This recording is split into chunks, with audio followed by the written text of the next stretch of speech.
Puntahan natin na si RH5 Val Gonzales. Meron siyang follow-up sa sunog sa Commonwealth Market QC.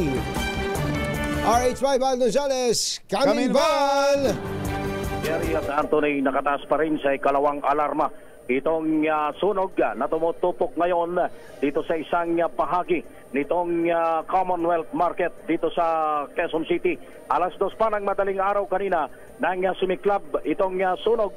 Partikular na tinutupok ay itong buong dry goods section o kung saan nakalagay, kung saan nakahilera itong mga paninda sa mga dry goods. Itong mga nakahilera dito sa aking harapan ay pawang mga may-ari nitong mga stalls dito sa lugar na ito, na tinitingnan kung pwede na silang maglabas ng kanilang gamit, pero yung sa ilalim, dahil itong nakikita natin ay ground level lamang ito, Jerry Anthony. Mayroon pang basement.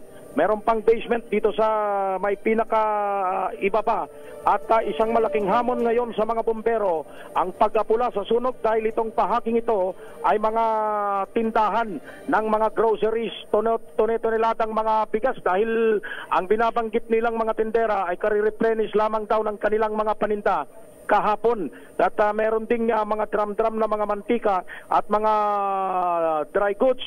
Dito rin sa lugar na ito, Jerry at Anthony, matatagpuan yung administration office nitong Commonwealth Market. At sa impormasyon ay merong isang nasugatan na bumbero, pero minor injury lang naman yung kanyang tinamo matapos na masugatan dun sa pag-apula dun sa sunog kanina. Itong inaapakan ko ay umaagos na magkahalong mantika at toyo, kaya napakadulas ngayon dito sa aming kinatatayon sa oras na ito, dahil dun sa umaagos na mga oil at drum-drum na mga mantika na nanggagaling dun sa mga stalls dito sa may pinakaharapan. Yung usok na makikita rito sa pinakaibabaw ay galing na mismo dun sa may pinaka basement nitong nasusunog na bahagi ng Commonwealth Market dito sa Quezon City. Mukhang matatagalan pa, Jerry Anthony, na magdedeklara ng fire out ang mga bumbero, dahil nga dun sa uri o klase ng mga paninda na nandito sa nasusunog na bahagi ng Commonwealth Market dito sa Quezon City.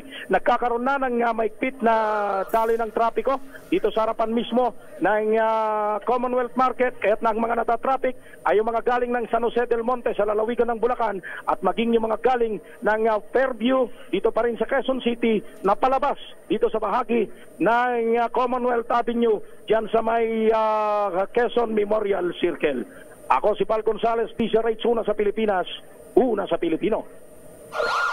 Thank you. Bye.